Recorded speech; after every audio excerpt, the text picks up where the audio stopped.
Welcome back, Living Environment. Um, Go ahead and open up your agenda so we could quickly go over the agenda before we start today's lesson. So once you have today's agenda open up, let's read it together. Today's aim is what is the relationship between predator and prey populations? To do now, you will be unscrambling a sentence, which you will find in your guided notes. The goals for today, you will be able to define predator and prey, and students will understand the relationship between predator and prey by the end of this lesson. So let's go through the steps. Let's look at the agenda. Agenda number one, you're going to watch the videos for the lesson on the relationship between predator and prey populations. Complete the do now, the notes, and the region questions in the guided notes. Then you will complete the summary in the separate Google attachment. It's the Hockman book. And then once you finish all that, make sure you click in Turn In for your guided notes, and you click the Turn In button for your summary, for your Hockman page. And then you will receive credit and feedback. All right, so next step, open up your guided notes.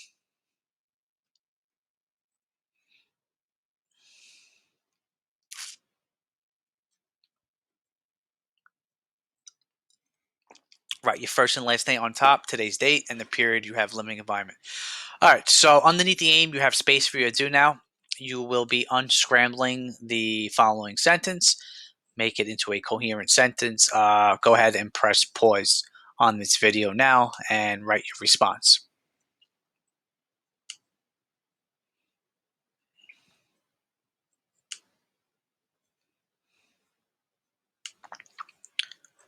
All right, so your do now response should look like this. Energy decreases as you move up the pyramid. Excuse me.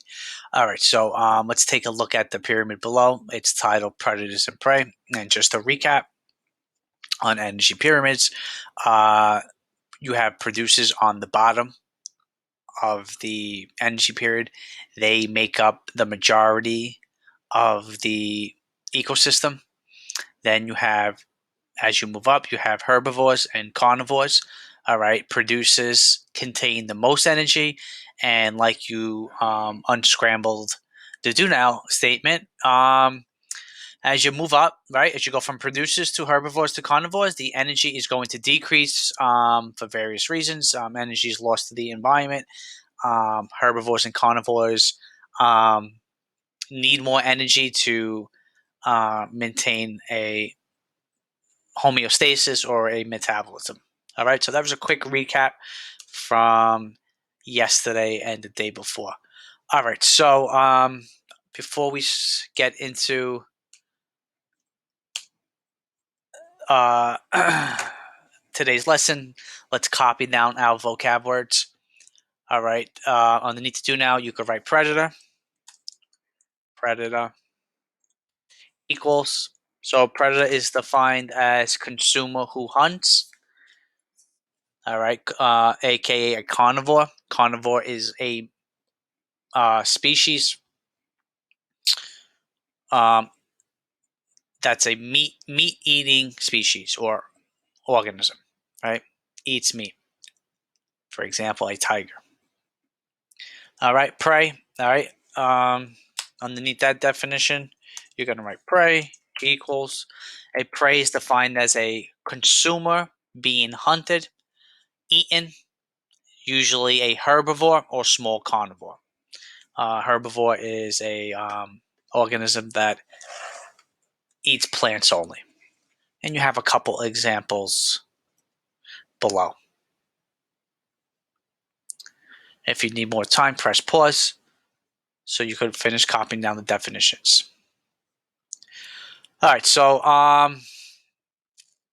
after you copy down the definitions, go ahead, press pause on this video again, and I want you to go to your Google assignment. You're going to watch the video to learn more about predator and prey populations, and then after you watch that video, you will return to your guided notes.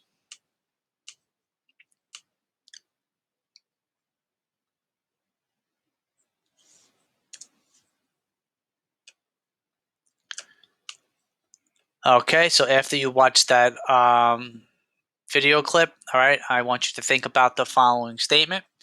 All right, so you're going to explain in the guided notes what you just watched and from your knowledge of biology. In a balanced ecosystem, there should be more prey than predators. Okay, that is a true statement. I want you to explain why. All right, you're going to explain why in the space provided over here. If you need more time, press pause, and you can go ahead and write your response.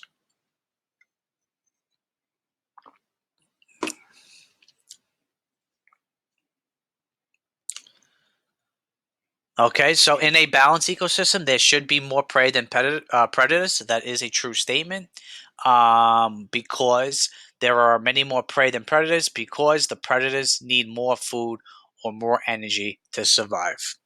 All right.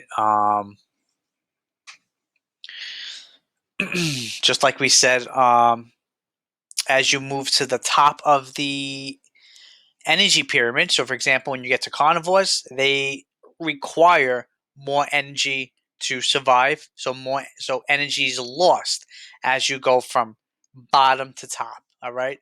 So, also, we can say in a balanced ecosystem, there is usually more prey than predators.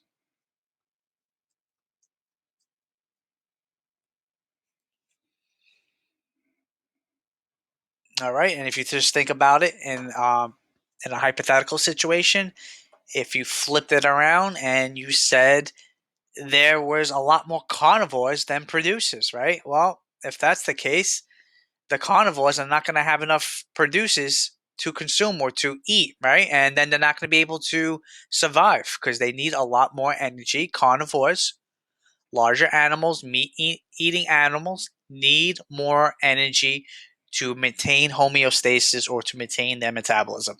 And if there's not enough producers, they will not survive.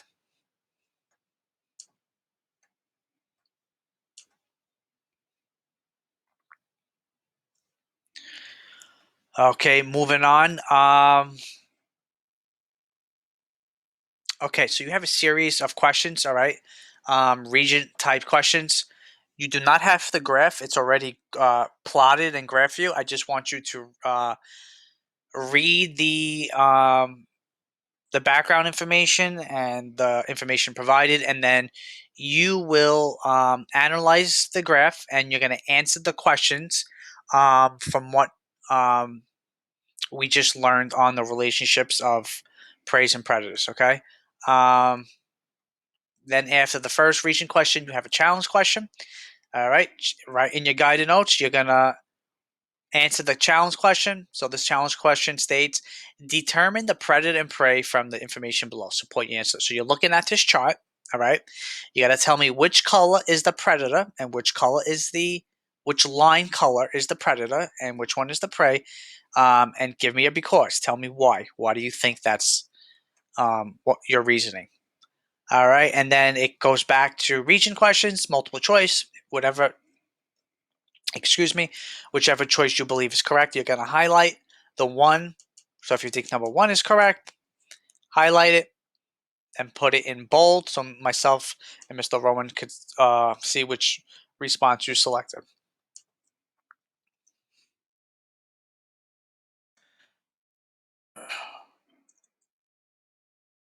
Okay, so then after that multiple choice, you have just one more short response.